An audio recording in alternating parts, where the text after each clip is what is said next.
same thing again. We know that we talked about fluoridation as being effective in stopping cavities.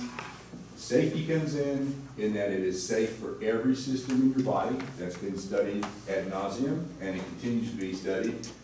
It helps to prevent people from needless pain and suffering, and it also helps to be very cost effective in preventing cavities for the general population, especially those that are not here. The discussion came up about Mother Nature protecting babies by having very low amounts of fluoride in it. Dr. Asmunsen said this. That is absolutely ludicrous. There is no way that breast milk alone is enough for a baby. Babies lack iron, they lack vitamin K and vitamin D in appropriate amounts. If they were not given these, starting soon after birth, they would have brittle bones, clotting, and anemia. His medical information is totally incorrect. Thank God we have physicians. Another thing that came up before, you've heard that fluoridating agents like you have throw the pipes, lead out of it. That's totally incorrect. Studies that have been done, links at the bottom, have shown that fluorosilicates, hydrofluorosilicic acid, does not leach lead out of pipes, and in fact, the sand inside of that agent, the silica, helps to coat the pipes to keep that from happening. Who opposes fluoridation? Well, some people are misled. Others believe in conspiracy theory.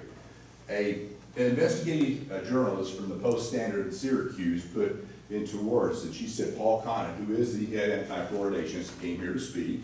Bill Asmunsen was a past acting director of the FAN. She said that they often rely on studies of fluoride use in other countries, which is significantly higher than we have in the United States. They do not rely on any studies in fluoridated communities. Not a one. I presented this to you before about the programs that have looked at, these highest level programs that have looked at fluoridation. And I am totally taken aback that Dr. Asmunsen did not mention one single thing that's on this list. But I will. He did speak about the International Academy of Oral Medicine and Toxicology. Go to Rational Wiki and look it up. It's on the bottom of this presentation.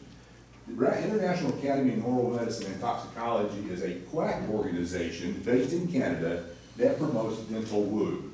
It is not a respected body of scientists. They began with opposing of silver fillings, and now they have moved into fluoridation. He says that the FDA has never approved of fluoride for use in water. We talked about that last time. They absolutely allow it to be added in bottled water, turn the bottle around. It says it reduces cavities, and that's what it's there for. So the FDA does allow it to be in water. Now, fluoride in drinking water that he spoke about was in this book. It's 2006 National Research Council book, which looks at naturally high levels of fluoride in water, not water fluoridation. And on page 20, this book, as much as the anti-fluoridationists wanted this to be about fluoridation, it says this is not about water fluoridation. This is about fluoride levels at 2 to 4 parts per million, which is 3 to 6 times what you have in your water. With this group, after the top scientists, which I had a conversation with one of them this afternoon, every single one of them, that committee signed off on the findings. What were the findings? Was there any problems with tooth enamel? Yes. What was the problem?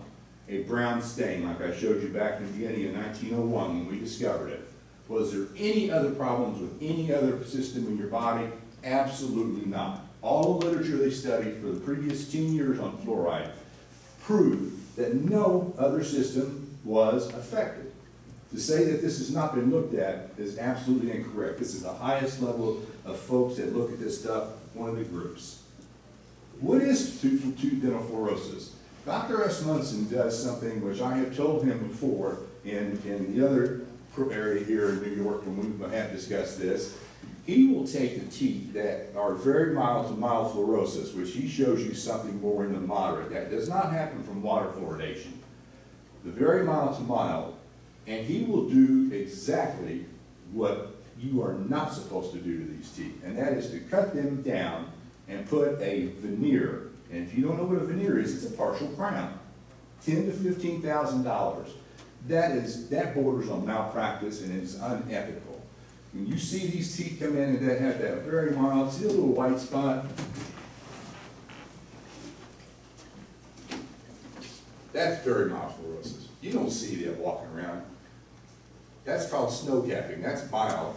Moderate fluorosis comes from swallowing toothpaste and fluoride mouth rinses inappropriately by children under the age of 8 while the teeth are under the gums. This does not occur, as this group said, under 2 parts per million of fluoride. Again, moderate from improper fluoride product use, living kids swallow toothpaste, and severe is not caused by water fluoridation. Not at all. He is mistreating and creating dental cripples by putting those veneers on the teeth that he himself says have to be replaced every 10 to 15 years. Now he showed you this nice graph. I showed it to you last time. He said what happened that all the teeth were starting to get less cavities back around 1983. Fluoridated toothpaste was introduced. It became widespread in use. That's the World Health Organization graph on the left. On the right is one of the anti-fluoridationists, Sheldon and Chalmers. Those two put together some straightened marks out. They said, here, look, it all came down. They started back in 1970. It came down everywhere, whether you had fluoridation or not. Well, guess what? When the numbers were actually used appropriately from the World Health Organization, the top red line were non-fluoridated countries and areas. When you added water fluoridation to it, you had a 25% drop in cavities. That's what you have in your city. And thank God you have fluoridated water. I can't stand abusing good science. This is not something that is dreamt up by dentists. What I was really wanting him to talk about was IQ. The Fluoride Action Network has a group of studies that they feel proves that IQ is affected by fluoride levels in water. They found 300 studies somewhere. Nobody's hiding studies. Maybe they were under a rock. I don't know. But they found 300 studies, and these studies from China, which had nothing to do with fluoridated water. It's high levels of fluoride naturally occurring, just like that NRC group study. He said that it causes problems. Well, they took it to the EPA and tried to get the EPA to stop fluoridating in the U.S. EPA looked at it and said, you don't have anything in these studies that show that. This is not does not apply to water fluoridation. These are foreign studies, and there's several that are highly biased. They're not worthy. What do? They turned around and sued the EPA now. They're in court out in California. This is not the first time they've sued and lost every single time in the court of last resort. What's the next place they go? They start picking on tea. Tea leaves concentrate fluoride. They can have up to 2 to 4 parts per million of fluoride in. Probably didn't know that. So they started saying that there's more fluorosis in Ireland. There's IQ problems in Ireland. Well, the Food Safety Authority of Ireland looked at it in a 2-year study and said that is absolutely incorrect. There is not a single health issue from fluoride in tea and the water, which they're fluoridated there. This is the one that Bill Osmundson was so hot to go on.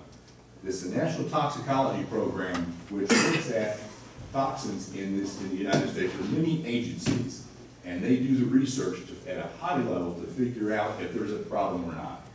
Bill Osmundson proclaimed this to be the end of fluoridation. He was bragging that they took on a study of rats, long-hooded rats is what they're called. Very good model to use.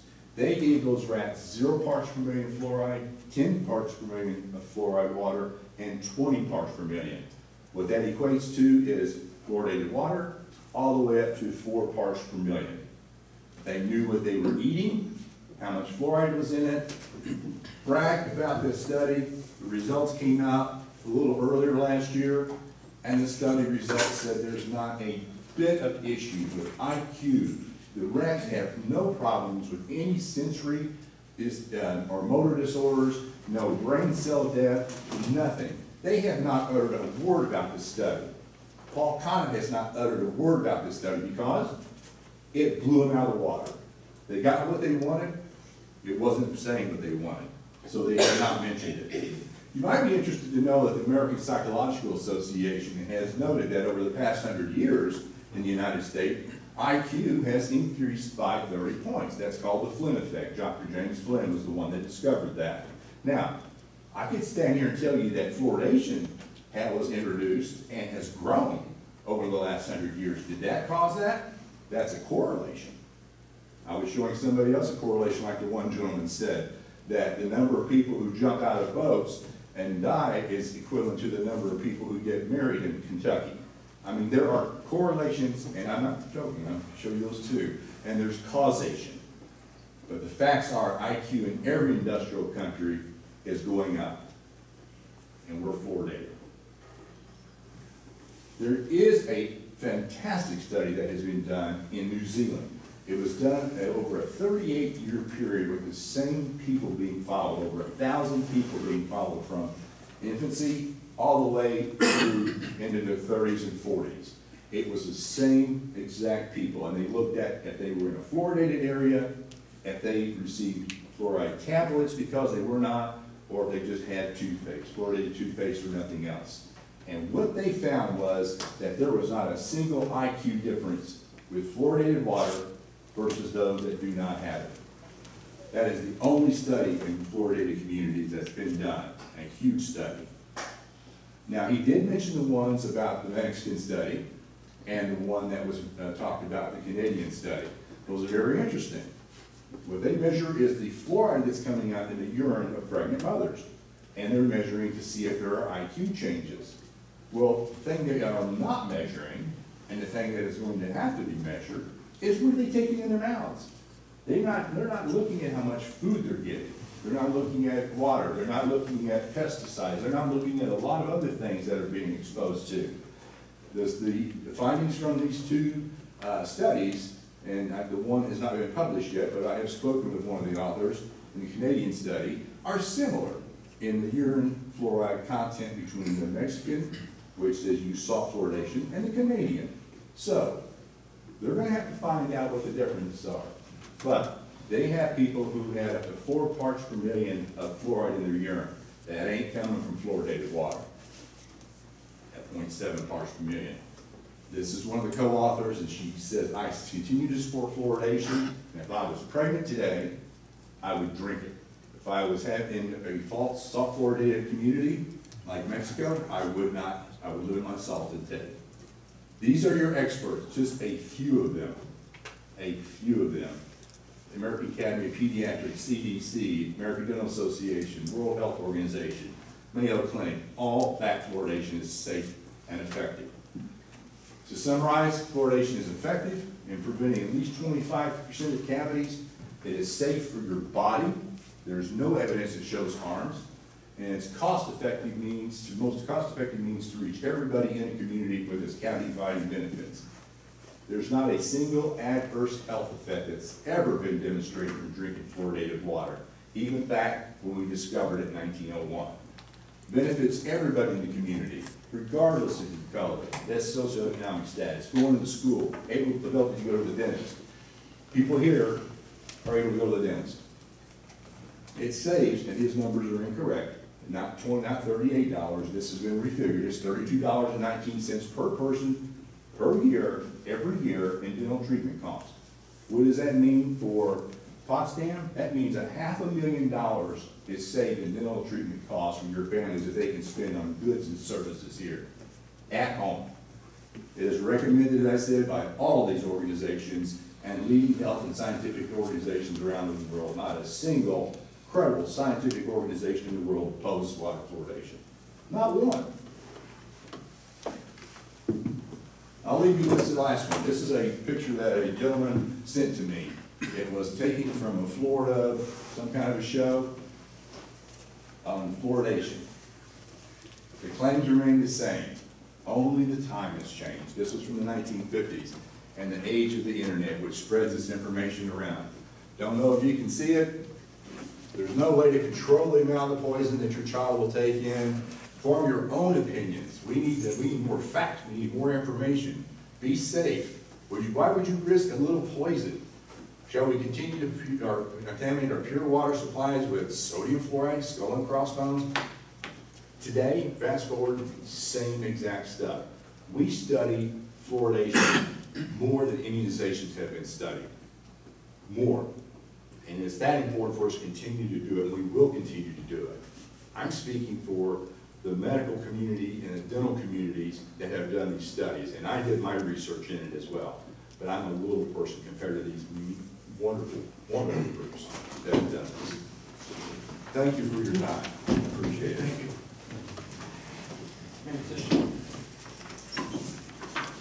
May I address you? Yeah. The board has graciously allowed Dr. Johnson to come here twice and address you, and he's been able to enjoy 30 minutes of time. Okay. I thought Dr. Andrew Williams was speaking tonight. So I would appeal to your fairness, good faith, equitable judgment that I hate to use the word anti or pro, but the anti-fluoride side would be allowed 15 more minutes at some point in time to address the board. I don't want to drag this out any further, but you know, this gentleman was able, he's a promoter of the American Fluoridation Society, the founder, president. He's been here twice to promote his product. I don't have a problem. So I would graciously, No, you and I talked ahead of time. I don't have a problem. graciously appreciate, I'm talking to the board, I'm not talking to you, sir. We never character assassinated you like you have done, so. I would graciously appreciate it if you would allot us the extra 15 minutes that he's been graciously allotted. In the executive session, we'll discuss it that way. Okay, good enough, fair enough. Sir? One point. There was a character assassination before he got up to speed. He was sitting here and he said, we should have an American anti-fluoridation community or society. Who pays your, this gentleman here wanted to know who paid my way up I here. was curious. I know, I'm not yelling. I'm just saying that it is a dental insurance foundation that pays my way to come. I don't accept a cent for what I do. This is done to help our families live healthier lives. I grew up poor. I grew up in dental pain, no money to go to the dentist. That's why I do it. I don't have a problem. Okay, thank you. Thank you very much. Okay, does anyone, public comments, does anyone wish to address the board for public comments or an issue other than fluoride? Oh, come on. Sidewalks, trees, okay, not any business. We have a resolution approving the partial expenditures for the month of September 2018 in the amount of $261,900.